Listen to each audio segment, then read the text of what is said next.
Okay, well, we have a lot to get to, so we'll get the ball rolling. Welcome to our summer webinar series, Schools Out, Foods In. Today, we'll be talking all about summer meals, but a little twist, going back to basics and talking about the differences between usual operations and what was allowed during the past few years with COVID-19 waivers. And then we'll hear from USDA about some of the flexibilities and waiver options for this summer because they are different from summers past. So as we get through, I'll explain the Q&A in a second, but to get us going, next slide. I did have a few housekeeping. So first and foremost, we'd love to hear who's on the call. So please put in the chat your name, your organization, where you're calling. I love to see where in the world we have on the call. So please go ahead and introduce yourself in the chat. And then as we're on Zoom webinar, so your screen, you are don't have any screens, you can only see our panelists, our fantastic panelists today. However, we will have ample time at the end for Q&A. So you'll see at the bottom of your screen a Q&A function, and if you click that, you can ask your questions throughout the call, and anything we don't get to, we can always answer via email after that. So names and intros into the chat and questions in the Q&A. All right, next slide.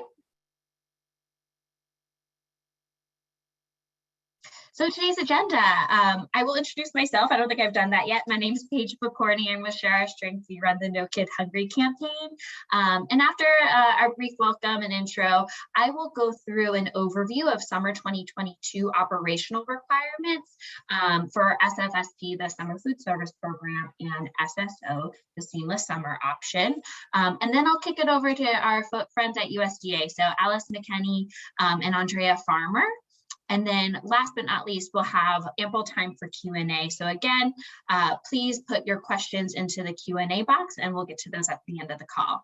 And then I'll be sure to share all of our new resources that we have related to summer. Next slide. A little bit about us. No Kid Hungry is a campaign of Share Our Strength. We are committed to ending childhood hunger in the United States by helping launch and improve programs that give kids the food they need to thrive. Next slide. And I am a team member. I'm a program manager on our Center for Best Practices. We provide information, tools, and resources, all to help providers and advocates expand and improve their programs. And that's our website right there. We have fantastic resources, and you can learn about upcoming webinars like this one. And last but not least, before we get into the meat of it, a huge thank you to all of the providers on the call. The last few years have been crazy ones, and we really appreciate all that you do to make sure children in your community have access to nutritious meals. So thank you. As I mentioned, my name is Paige McCorney, and we're going to get going. So this is a comparison of waiver versus non-waiver operations. Next slide. Just a quick overview, if you're newer to the program, the Summer Food Service Program, or SFSP, is a federally funded, state-administered, and locally sponsored program of the USDA that allows children to access nutritious meals free of charge when school is out. Schools have the option of serving summer meals through the SFSP or the National Lunch Program Seamless Summer Option, and nonprofit sponsors can just use an SFSP. However, while there are two technically different programs, on the outset at an open meal site, they look the same. So both programs serve children 18 and under. Meals are served at no cost. There's no sign up or ID required, and meals are consumed on site. So that's the congregate meal requirement. Open sites must be located in area eligible community, and up to 2 meals per day for most sites are reimbursable. And I'll get into a lot of the nitty gritty of this, but I did want to give a broad overview just to level set at the outset. Next slide. As I mentioned, the summer food service program is open to both schools and nonprofit organizations. And what I mean by that, think YMCAs, Boys and Girls Clubs, food banks, and also local government agencies. However, SSO, the seamless summer option, is only available to schools, school food authorities. Next slide. There are some differences more on the administrative side of each program. So SSO, as I mentioned, only available to schools, and it's actually an extension of existing National School Lunch Program sponsor agreements. The meal pattern is the same as the National School Lunch Program and Breakfast Program, and meals are reimbursed at those rates, at the free rate. However, meals are open to all children 18 and under. This is often chosen by schools because there's less paperwork, the school year meal patterns, so they don't have to switch meal patterns midway through the year. And as I mentioned, only schools have this option. The summer food service program, on the other hand, is available to a lot more types of sponsors, and schools can use SFSP. It is a simplified meal pattern, and it has the highest per meal reimbursement of any of the child nutrition programs. So significantly higher actually than NSLP. And meals, again, are open to all children. And a lot of times folks will choose this because of that higher per meal cash reimbursement, the flexibility in the meal pattern, and that it's available to more than just schools. Next slide. So now I'm going to get into the differences of usual program operations versus the COVID-19 flexibilities that were allowed the past few summers. So to start it off, describing kind of a step beyond the waiver is USDA's waiver authority. So in usual times, USDA cannot issue nationwide waivers, and they also cannot approve state waivers that increase federal costs, and they cannot approve state waivers that are related to the meal pattern or nutritional quality. This changed during the pandemic temporarily. So during the COVID-19 pandemic until recently, USDA was allowed to issue nationwide waivers, and those waivers could increase federal costs and change the meal pattern requirements if they were related to supply chain issues. So as many of you may know, USDA's nationwide waiver authority has expired. So now they can still issue waivers, but it has to be a state by state basis. So they cannot issue nationwide waivers any longer. Next slide. Now getting into more of the waivers themselves and some of the program regulations. So in usual times, and this is traditional for the program, SFSP and SSO have a congregate or group meal service requirement, which means children must be served and eat on site in a supervised setting. Under the COVID-19 waiver flexibilities, non-congregate meal service was allowed, and parents were allowed to pick up meals on behalf of their child with verification that the child was eligible. Next slide. Meal times. So traditionally the program, only one meal may be served during each service time, and service times must be established for each meal ahead of service. So for SFSP, that is 3 hours between the beginning of one meal service, including snacks, and the beginning of another meal service, and 4 hours between lunch and supper if no snack is served. That's a tough one. For SSO, breakfast must be served in the morning, and lunch must be served between 10 a.m. and 2 p.m. Supper service must begin before 7 p.m. and by the end of 8 p.m. End by 8 p.m., excuse me, and snacks must be adequately spaced between meals. During the past 2 summers, there were no federal mealtime restrictions, which allowed states to approve more than one meal being served at one time. So often you saw bundled breakfasts and lunches, and sites could distribute meals for multiple days at a time, generally up to 1 week. So we saw those big meal packs of multiple days, multiple meals. And meal distribution or delivery times still had to be established though. Next slide. In terms of site eligibility, sites including mobile stops must be pre-approved by the state agency, and sites must meet applicable health and safety standards.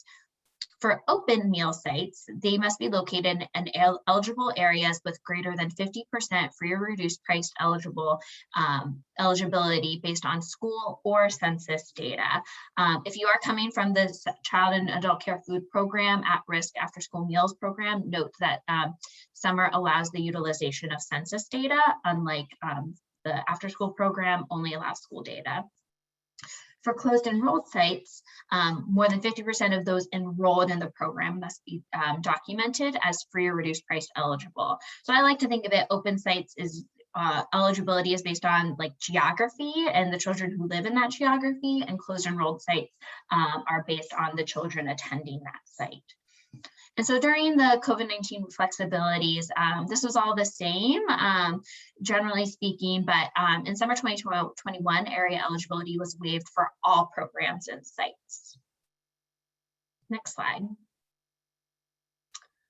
A little bit more on area eligibility. As I mentioned, both school and census data can be used, and I keep stressing this because it's going to be especially important this summer because area eligibility is back in the game. Sites must be area eligible if they are to be an open site.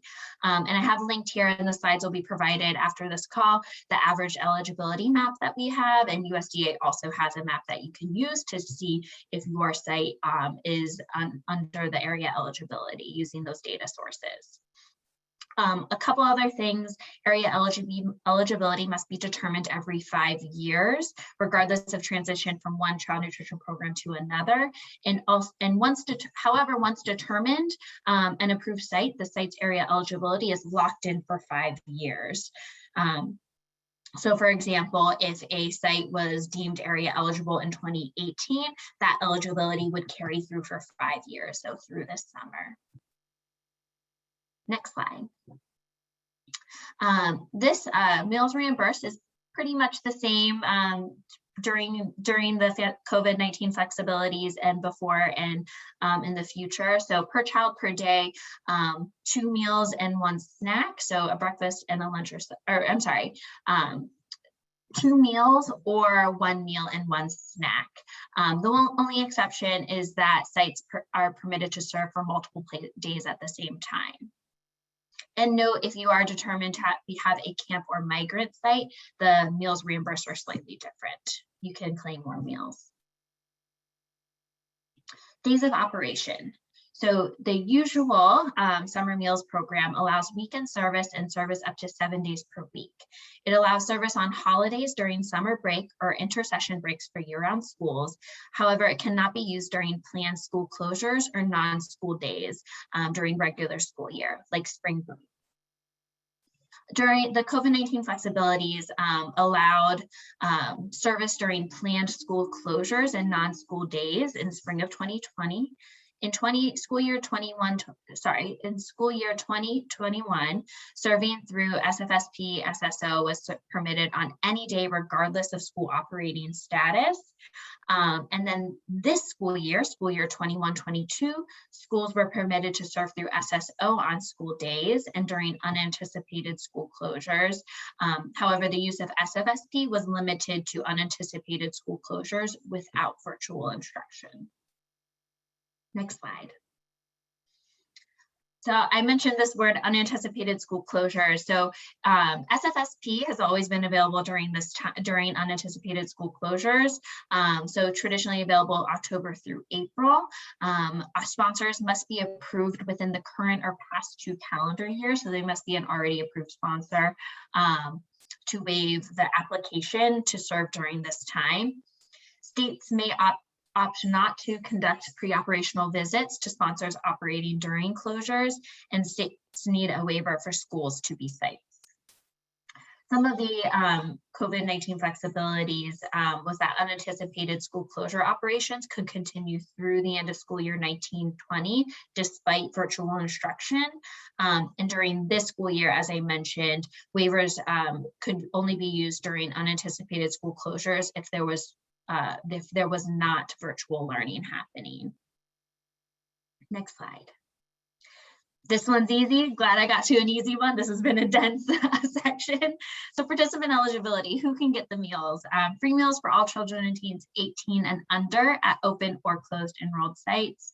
And open sites can operate in a drop-in basis. So as I said, there's no sign up, no registration required, and closed enrolled sites require advanced enrollment. However, meals are free to all of those enrolled in the site. And it's the same during the COVID-19 flexibilities. Next slide. The meal pattern requirements. So for SFSP, you'll see on the next few slides, you'll see that meal pattern requirement, and for SSO, it is the same as the National School Lunch Program. Offer versus serve, except where waivers are or were granted, offer versus serve is permitted only for school food authority sponsors. During the COVID-19 flexibilities, the meal pattern flexibility was available if sponsors could not source items needed to meet the meal pattern requirements, and operators did not need to offer multiple milk types, and they could serve without milk if emergency conditions prevented them from obtaining milk. Offer versus serve was offered to all sponsor types, and bulk item distributions are allowed. So what that means is instead of multiple milk pints, you could provide, a half quart of milk. So this is the Summer Food Service Program meal pattern. As you can see, it's a little more simplified. It has 4 meal components: 1 milk, 2 fruit and or vegetable. The second, is a fruit and or vegetable, a grain, and a meat or meat alternate. And as you'll see on the next slide, the SSO pattern is more complicated. That's because it follows the school breakfast program and school lunch program. That being said, sometimes it's easier for schools because they're not switching meal patterns. Procurement. So usually for the program, operators must comply with applicable procurement standards and the procedures for the size of the purchase or contract. So these flexibilities are still in effect. So non-competitive procurement is always allowable during public emergencies. And during next school year 22-23, state agencies can request a waiver for an extension of expiring food service management contracts through June 30th, 2023.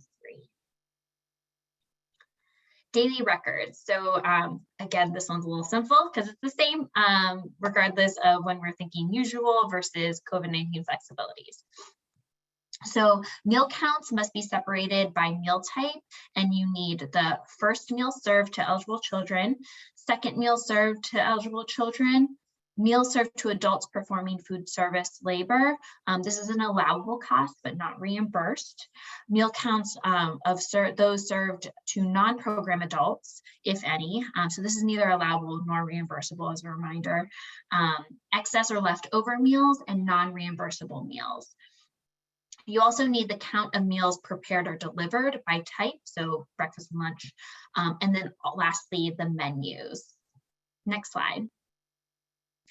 Site monitoring. So usually for the program, except where waivers are granted, SFSP sponsors are required to conduct a pre-operational site visit, a first week site visit, and a review of the site's food service within the first 4 weeks of the site's operation.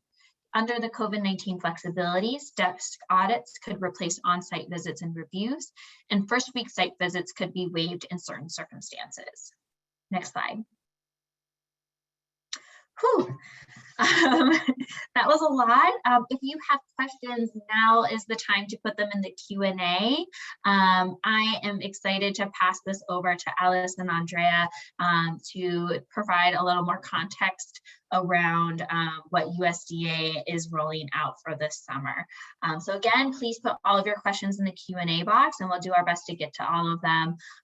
And sending it over to you, Alice. Great, thanks so much, Paige. And thank you all for joining us today. My name is Alice McKenney, and I'm the branch chief of the Community Meals Policy Branch here at the USDA Food and Nutrition Service. And so I'm going to start this presentation off discussing a little bit about some waivers that might be available to your states for the upcoming summer. So Paige just talked about normal rules, and now I'm going to talk about how you might be able to adjust that a little bit. So if we could go to the next slide, sorry about that. One more. Great.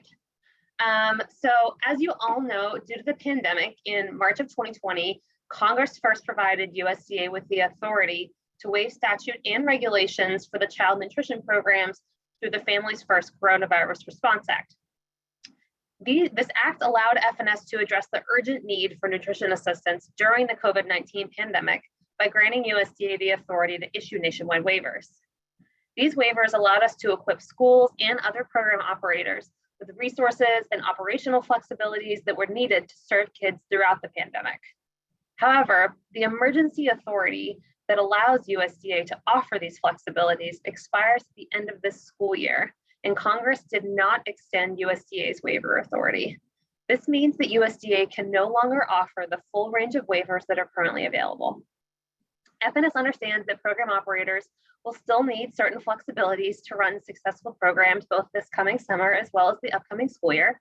And so we have identified several options within our normal program authorities that will be available for child nutrition program operators during these transitional times. So today we're happy to share some of the flexibilities that states may request for this summer. Next slide, please. So even though USDA does not have nationwide waiver authority, states and sponsors can still submit individual waiver requests as needed. These waivers can be granted through what we refer to as our Section 12L authority. So Section 12L of the National School Lunch Act grants the Secretary of Agriculture the authority to waive program requirements under certain circumstances. Section 12L waiver authority can only be used for individual state or eligible service providers. It cannot be used to issue nationwide waivers. State waiver requests can be considered under Section 12L if the following conditions are met. The waiver request supports the purpose of the program. The state or entity requesting the waiver provides notice and information to the public regarding the proposed waiver, and the request demonstrates that the waiver will not increase overall costs or that increased costs will be paid for from non-federal funds. However, Section 12L also provides provisions that cannot be waived by the Secretary. And so those include, but are not limited to, the nutritional content of meals served, federal reimbursement rates, and the provision of free and reduced price meals. There are some other restrictions and requirements, so please refer to the National School Lunch Act and our waiver guidance for more information. So using this authority, we are planning to offer a variety of tools to help you manage the transition back to normal program operations. Next slide. So even though we don't have nationwide waiver authority, FNS has already released guidance for 4 of the most popular waivers, often dubbed the rescinded memo waivers, that we were able to approve using our 12L authority. So that includes the first week site visits, offer versus serve, meal service time restrictions, and area eligibility for closed enrolled sites for both SFSP and SSO for this upcoming summer operations. FNS has already processed and approved all submitted requests for state agencies for these waivers. Sponsors and program operators to check with their state agency to see if their state requested and was approved for one or more of these common summer waivers. Along with these 4 waivers, states can still submit individual waiver requests via the traditional waiver request method as needed. Next slide. So we know that summer 22 is right around the corner, and many operators are anxious to know what operations will look like. We know the meal service waivers have provided much flexibility for operators throughout COVID, and many have advocated for these continued flexibilities through the summer. As you may know, non-congregate meal service and parent pickup of meals for SSO are already included in the nationwide SSO waivers that were issued last fall and that are available through June 30th of this summer. However, we are excited to let you know that the SFSP and SSO non-congregate and parent pickup flexibilities may still be available throughout the summer if it's requested by the state through an individual state waiver. USDA can approve these waivers using our Section 12L authority. The operational waivers include non-congregate meal service, parent pickup, and meal service times. Therefore, states may choose to have a meal service times waiver in place in order to fully utilize these flexibilities. We already have the majority of state agencies that have requested and have been approved for a meal service time waiver for this summer through the rescinded memo waiver form. Therefore, the meal service times waiver is not included in this guidance for requesting additional waivers for this coming summer and school year. And those that did receive the meal service time waiver already, it expires April 30th. I also want to note, April 30th of next year, sorry. I also want to note that for the non-congregate and parent pickup waivers, as well as many of the others that we're going to cover, FNS expects that flexibilities under these two waivers will only be implemented by program operators when congregate meal service is limited by the COVID-19 pandemic. And again, we suggest you check with your state to determine what waivers are available to you. Next slide, please. So now that we've talked about the waivers that are currently available, we have a few nationwide waivers that affect summer meals that have been discontinued because our authority to issue nationwide waivers in response to COVID-19 has expired, and these do not meet the requirements to be approved as individual waivers under the National School Lunch Act. They are area eligibility and the waivers of meal pattern requirements. We know that some of these waivers were key in your successful operations over the past few years. While we are unable to continue these waivers, we are working hard to come up with guidance and flexibilities that USDA does have the authority to offer this coming summer that will help program operators successfully transition from some of these waivers back towards normal program operations. So let's talk about some other flexibilities that are available for the summer. Next slide. So area eligibility. We know that this was one of the nationwide waivers that state agencies valued to the administrative and operational efficiencies that it provided. However, as was just mentioned, the Secretary does not have the authority to waive certain requirements of the National School Lunch Act without additional action from Congress. This includes the provision of free and reduced price meals, and thus we are not able to offer area eligibility waivers for the coming summer. We know that one of the main concerns with no longer having the area eligibility waivers available is that there might be no prior year data available in order to determine eligibility of new or renewing sites. And that includes sites in both SFSP and SSO. To be clear, SFAs that operated the regular National School Lunch Program in school year 21-22 should not have issues providing school data in order to determine area eligibility for programs in their area. However, we know that many schools operated SSO, and therefore they didn't collect free or reduced price applications, and instead served all meals for free due to the impacts of COVID. So as a result, those schools do not have access to students' individual free and reduced price eligibility information in order to make area eligibility determinations for this coming summer. We would be remiss if we did not mention that SFSP sites can use census data, like Paige mentioned earlier, and we do also have the area eligibility mapper on our website that can help sites determine location easily. However, we do know that census data is not always desirable and that program operators would like an option in order to be able to use school data for the coming summer as well. We know that some of these waivers were key in your successful operations over the past few years. While we are unable to continue these waivers, we are working hard to develop guidance and flexibilities that we do have the authority to offer to help you successfully transition from these waivers back to normal. So let's talk about some of these flexibilities that are available for the coming summer. So we have two options available for area eligibility data, and they apply only to schools that operated SSO during school year 21-22, and therefore have incomplete school year 21-22 school level free and reduced price data. So the first option is that program operators can use school data provided by the state agency from a designated month of school year 19-20 to qualify as area eligible in summer 22.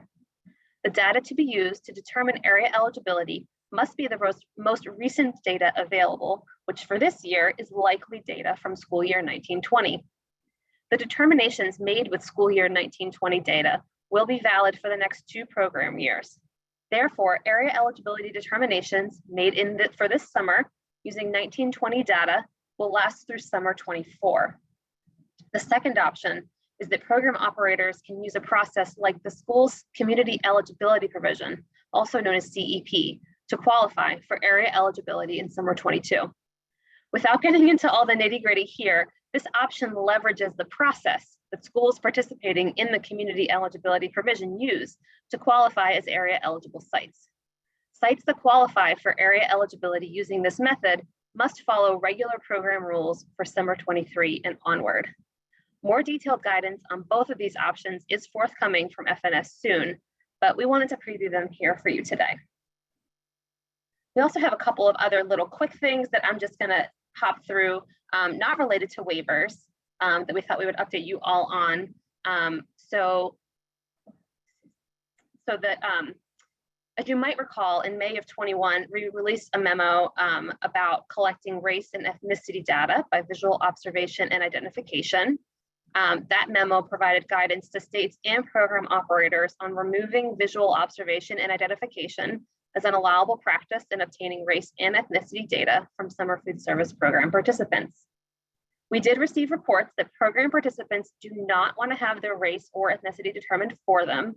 And moreover, visual observation of an individual's appearance is not a reliable means to capture how a participant self-identifies their own racial or ethnic identity.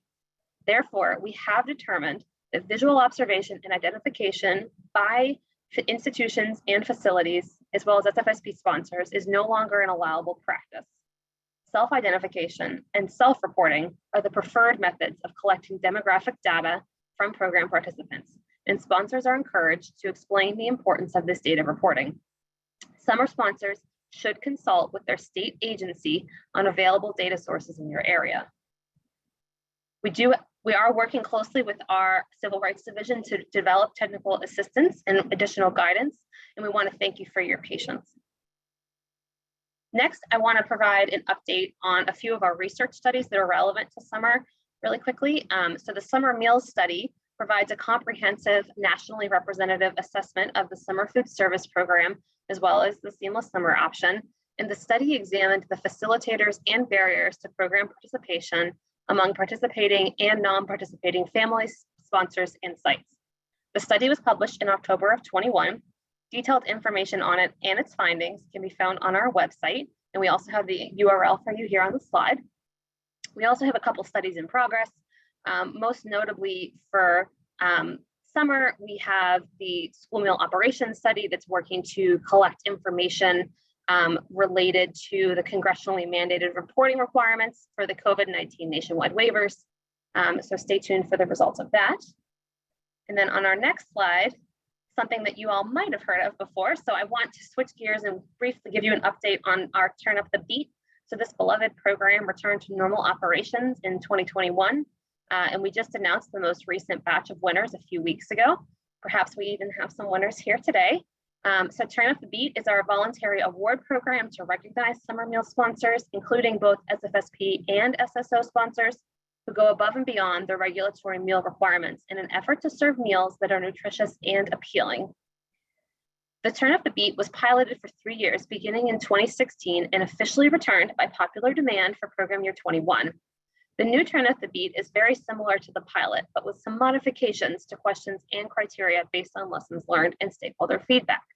Sponsor nominees are awarded based on a point system that takes both short answer questions and a 1-month menu into account. Points are awarded for a variety of approaches to improving meal quality and nutrition education, such as serving whole grains and fresh fruits and vegetables, serving meals that are age appropriate and culturally appropriate, incorporating local foods into menus, and conducting nutrition education activities with program participants. Although 2021 was a challenging pandemic year on many levels, summer meal sponsors, as well as state agencies, still went the extra mile to participate in Turnip the Beet with enthusiasm. We weren't quite sure what to expect, but we are happy to report that this year, 84 sponsors qualified for a gold, silver, or bronze award. So congratulations to all of them. The award materials for this coming summer have been posted on our Turnip the Beet website, which is listed here on the slide, and we encourage states and summer sponsors to consider participating. While there's not a monetary prize with the Turnip the Beet recognition, all award-winning sponsors do receive a personalized certificate and bragging rights.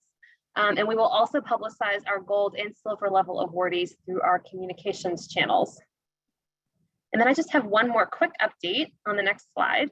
So before we move on, I do want to make sure that you're all aware that the Summer Meals Site Finder number has changed. So the 97779 number that was previously in use is now discontinued. And the new number is the number bolded on this slide. State agencies were notified of this change in February. So using this new number, you can still text summer meals or a question that might contain a keyword such as summer or summer meals or verano for Spanish to receive an automated response to resources located near an address or a zip code.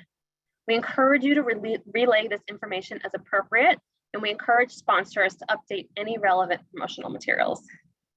So now I'm going to turn things over to Andrea.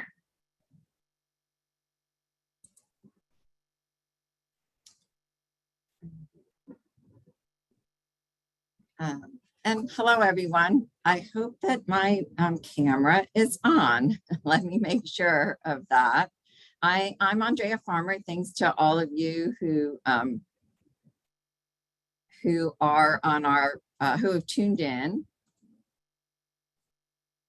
Okay, I am on. Good to know. Okay. All right. Thanks to all of you. I'm Andrea Farmer. I'm the branch chief over the program monitoring, the program Community Meals Program Monitoring Branch, part of Program Monitoring and Operational Support Division. And I'm just going to provide you some updates on where we are now in terms of monitoring, and also a little bit on the procurement. So Paige had talked about states, individual states can request to waive the requirement that local operators meet food service management company contract duration requirements. And so a little bit more about what that means. That would permit program operators to extend their existing food service management company contracts. And then that provides a flexibility, which means that local operators do not need to recompete their existing food service management company contracts. So a little bit more about what that will mean for states that do request to waive that. And then next slide. So now I'll go on and talk about monitoring. So as many of you know, last summer there were offsite monitoring flexibilities for the summer food service program. And that allowed visits to be done instead of on-site, allowed the off-site flexibilities to do desk audits. But of course, that was through nationwide waivers. That is not in effect anymore.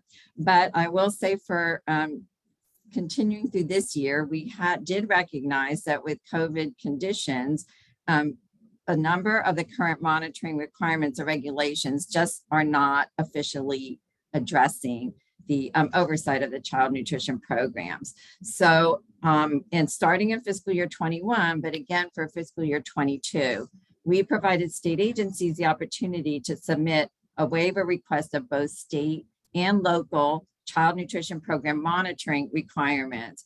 And in those requests, the state agencies propose alternative plans for conducting effective program oversight. So next slide. So those oversight plans that are waiver requests that we're getting in for state agencies now for this summer, they include waiving on-site monitoring requirements. So that includes for state agencies, waiving pre-approval visits and required reviews that they have to be conducted on site. Sponsors, this would waive for sponsors, again, for any required site visits or reviews that it has to be done on site. So that does allow that off-site flexibility. I will just remind you, Alice covered this, that the first week site visits, many states already requested to waive those, and those have been approved.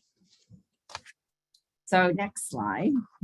So far, we have approved 13 SFSP waiver requests from states, and those oversight waivers and plans, they are in effect until September 30th, and so until the end of the summer. And next slide. So what did these requests look like? So these varied by state, but many states requested to waive these on-site monitoring requirements, which is, I think, the big thing that a lot of people are really interested in for both the state agency and for their sponsors. But some states also requested to waive the review of food service operations at each site within the first 4 weeks of operation. And they opted to extend the review period past 4 weeks to allow more time to complete offsite monitoring. And we also saw that many states chose to use the robust offsite monitoring strategies that they successfully implemented last year, again, for this year, for this summer. And I'm saying strategies because as any of you that were out monitoring offsite, you realize that you did have to develop strategies for how you could effectively conduct reviews doing using desk audits, videos, those types of things. So these alternative oversight plans included a variety of these strategies and things like targeted technical assistance, monthly webinar trainings, development of technical assistance resources, virtual training events, and conferences. So we do want to highly encourage sponsors to work closely with their state agency if they have questions about how monitoring and program oversight are being implemented in their state. I know I just said that we've approved 13. We are still getting in requests. And of course, for summer, because summer operations are going to start very soon, we are processing them as quickly as we can. But please do check with your state agency. And then next slide. Just a little bit about moving forward. You know, we're encouraging the state agencies to continue to work with us, with FNS, to develop effective monitoring strategies that works for their individual state. And this all has to be done while maintaining program integrity.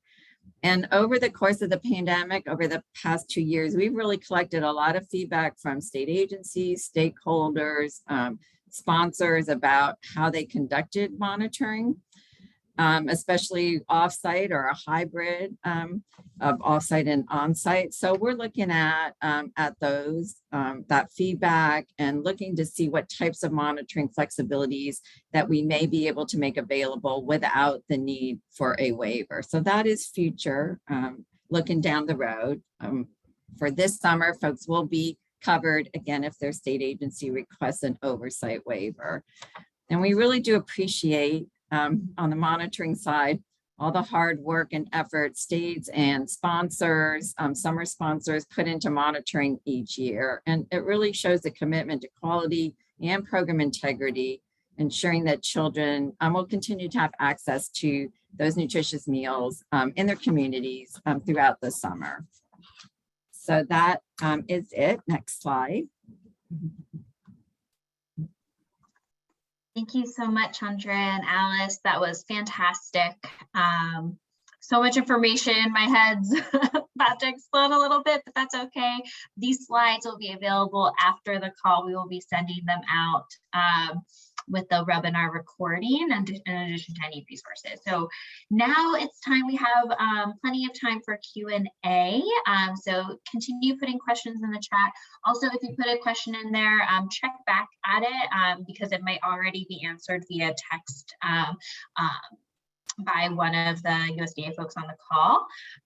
So I will start with a question that was entered many times, probably for Alice, maybe Andrea too.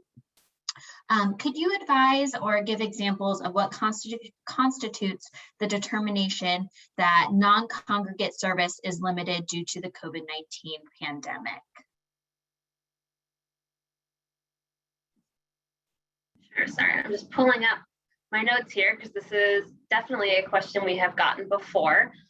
So we just want to let you all know that we do expect that program operators will only use the non-congregate meal service times and parent pickup waivers when congregate meal service is limited by COVID-19. So local program operators in collaboration with the state agency are best positioned to determine to what extent these waivers are needed. FNS is not requiring states to collect any specific documentation to justify the need for the waivers, but states may develop their own protocol for using the waivers. So to ensure that the necessary information is available for reporting purposes, states may be able to report the number of program operators that use the waiver, must be able to report that, and as well as how the waiver impacted meal service operations at participating sites, whether the waiver resulted in improved meal services to children, and how the waiver reduced the quantity of paperwork necessary to administer the program. So hopefully that's a little bit more information and is helpful in this situation. And this might be a talk to your state agency question, but kind of in follow-up to that, would ongoing labor shortages fall under that COVID-19 umbrella, or is that a separate issue? So that's a good question, and we've been getting it a lot lately and kind of been tossing it around. I would say at this time, maybe check with your state agency. I don't want to rush ahead and answer something that we haven't fully finalized. Absolutely. And can I ask for a repeat really quickly of what states have to document? Sure. So states are going to be, and this will all be in the paperwork that the state gets once they do, if and when they are approved for these waivers. But they will have to report the number of operators that are using the waiver, how the waiver impacted meal service operations at participating sites, whether the waiver resulted in improved services to children, and how the waiver reduced the quantity of paperwork necessary to administer the program. Thank you, Alice. And for those on the call, I know you're probably vigorously taking notes, but one thing we can do is provide some of these answers that were answered verbally in writing. We'll chat with USDA on whether or not we can do that, but providing, the Q&A in another accessible way. Great.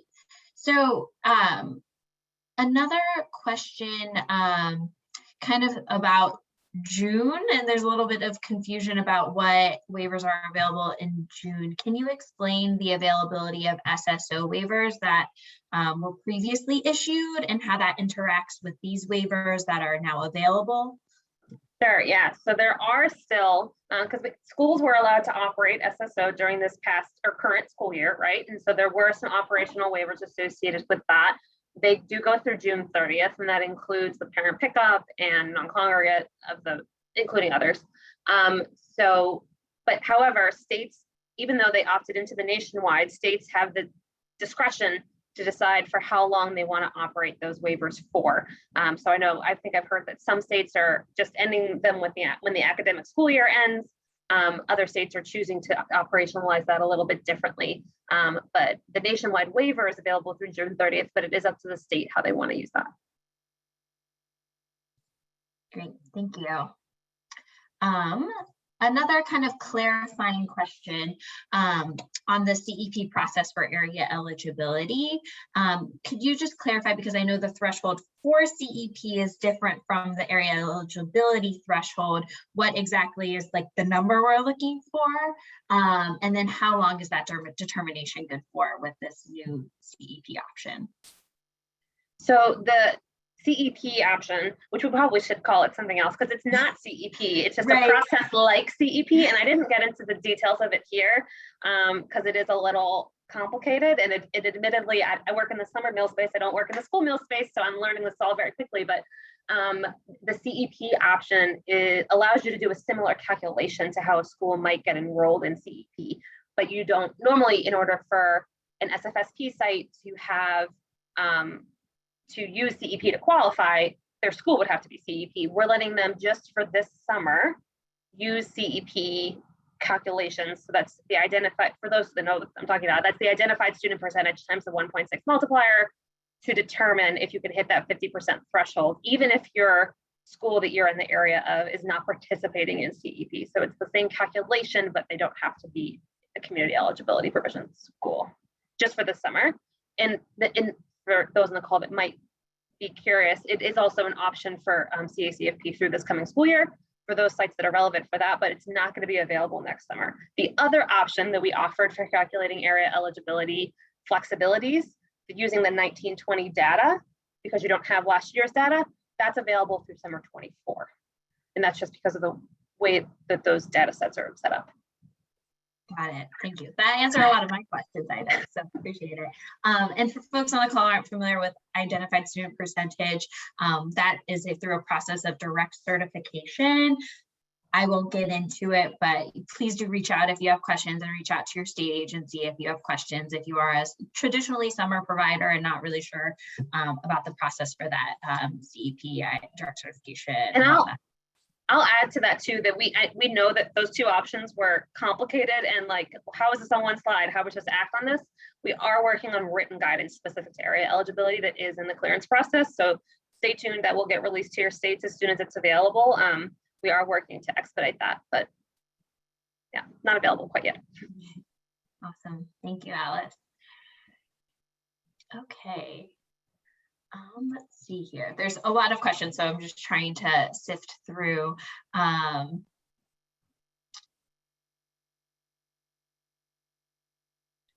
One clarifying question while we sift through these, are nonprofit sponsors and SFSP included in these waiver options? I know previously SFSP was, only available for unanticipated school closures, and just providing clarity one last time on which programs fall under these new waiver, state-based waiver options.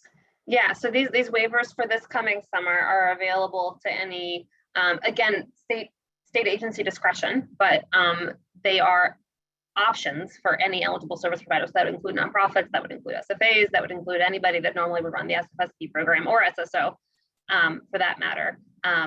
And then, yeah, I think that person is talking about how we did release a suite of nationwide waivers related to unanticipated school closures that were just during this current school year. But we did have some of these summer waivers last year as well on a nationwide basis. Yeah, awesome. And I know you're coming out with the area eligibility and written guidance. Will there be a place on the FNS website where folks can kind of go for this information? Will you be tracking which states have those waivers, that sort of thing? FNS is definitely going to be tracking that. I can't make promises for how quickly our website is going to offer that information. So if a sponsor is curious if their state has received one of these waivers, the quickest way for you to find that out is to contact the state agency yourself. So that would definitely be our recommendation. And we are planning to, the area eligibility guidance or any other written guidance that we release about these waiver options for the summer and coming school year will go on our website. I just don't think we've identified quite where that is yet. Might be a new page. Great. Awesome. Okay. See, we have time for one more. I'm trying to find one that can be like, it's not as quite as niche. Is there anything else you want to share with attendees, as we come to the end of this hour? I mean, I would say, we've definitely appreciated everything that operators of all the summer meal programs have done the last couple of years. I mean, I think that when COVID first became an issue, it was right before summer 2020, and we just figured out sort of how to do school, and then summer came, and you all have been just so flexible and adapting to changing circumstances. So we definitely appreciate that. Yeah, I'm looking through these questions now too to see what else we can quickly answer. I don't know if Andrea, you have any that you see in there that speak to you. I'm taking a quick look too. There's so many. Thank you guys for all these great questions. Fantastic questions. One thing I feel like I can confidently say this is the racial ethnicity information still required, and that is yes. And work with your state agency on what would be an allowable data set. We understand, the open sites are tricky. I don't know, Alice, if you've heard any good strategies that some states have used for determining race ethnicity data for open sites. We started to hear a little trickle of information that we're internally discussing before we want to broadcast them as great options. I think most of them are great options. We just have to make sure that they're all things that we can advertise as allowable, which I'm pretty sure they are again. But we are hoping to get something out to y'all soon. Great. Awesome. Well, please do continue. Oh, Andrea, I just saw you popped on. Yeah, I did. I do see one here about a question about what if COVID-19 cases begin to escalate once again? What would be the protocol for site visitation? So that would be something that you would want to work with your state on, because it does mean it involves local conditions. But I do think that is a good question. But remember that these waivers that the states are requesting, they go for a period of time. They have time where maybe the local conditions are such that on-site visits are fine right now. And then COVID-19 cases go up, then the state agency then can go ahead and request those waivers if they need to. So I think you want to be in contact with your state agency, but this is a situation where local conditions would have to be taken into consideration. So. And actually I have like a question on that. So in terms of requesting the waivers, I know previously there were kind of like requesting waivers in case that COVID-19 rates go up. Is that in a different scenario right now, or is that something states can do? Well, I can talk about the oversight waivers that include, and the things that include the monitoring. So for summer, we're talking about those oversight waivers. That is part of that process for them, is that they're putting an alternative plan and they're explaining why they need it. So part of their plan is when would the offsite visits be necessary, and that is tied into COVID, because these are still tied into COVID. So that does become a piece of the plan that the state agencies are requesting. And this, like I said, is for this summer, because it's part of a bigger oversight plan for monitoring that the states are doing. Got it. Thank you. Yeah, and just to address that from the policy side as well, you know, in terms of when they would want to request something. I mean, I think we all know that COVID is, the graphs all look like this, right? So you can't really predict it. And so the states are welcome to request the waiver now to have it on hand and then use it as they decide to at their discretion. That's definitely the state agency's decision if they want to do that. That's what I would recommend, because waiting until you need it 2 days later isn't exactly going to result in a 2-day turnaround. So Great. Maybe, but maybe not. Thank you. Well, I see we're close to time. I just want to thank you both so much for offering all this insight, and all the other folks on the back end who are answering questions. We really appreciate your time now and through the past crazy few years, and in the future. I know how busy you are, so appreciate this hour. Thank you. Yeah, we have a couple more slides, so please don't leave. We have some great information coming at you. We can just pull back up the slide. So we have some really great resources. We know things will be changing this summer, so we wanted to provide you with some sample language that you can use in your communications with parents and families. So this is a Google Doc. It's not the prettiest of our resources, but it's highly useful. You can copy and paste, add in your site information, and it includes just some sample language, social media, letters, all that good stuff to help you communicate with families. And then in addition to the slide deck that you'll be getting, this resource outlines in more detail some of those operational differences between usual versus COVID-19 flexibilities. So highly recommend this resource. It can be very useful as you're doing program planning. Next slide. And here are just some of our additional resources that we've created over the past year or so. We just did a really wonderful webinar about staffing strategies, applies to school and during the summer, and working through those labor shortages and challenges. We also have a print resource that with strategies too, if you'd rather read it. Also tips for navigating supply chain disruptions and communicating, menu changes with your school community, because we know that is a big issue right now too. And next slide. Also want to plug our future webinars. So those two past webinars in March and just a few weeks ago are available on our website as a recording and slide deck. I also have a date. I should have updated this slide. On May 17th, we'll be doing a Promoting Your Summer Meals program webinar. We have two fantastic speakers for that. In June, we'll be chatting through evaluating and incorporating feedback. And then July, thinking ahead and transitioning your summer program to a after-school meals program, a great strategy to provide year-round nutrition to your community. And last but not least, if you want to find out about these resources and future resources and webinars, please do subscribe. That is the link to subscribe to our newsletter. I swear it's not like spam. It's just twice a month. It's a fantastic newsletter. It also provides all of our grant opportunities. So please do subscribe. And that is our website where you can find all of this information.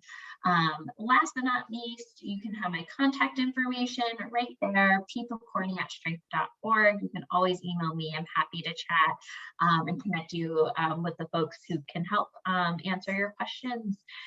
So again, thank you to our wonderful speakers and thank you all on the call. I hope you have a fantastic day and we'll be sure to send out a follow-up email with the webinar recording and slides and all of these great resources. Hope you have a great day and we'll see you soon.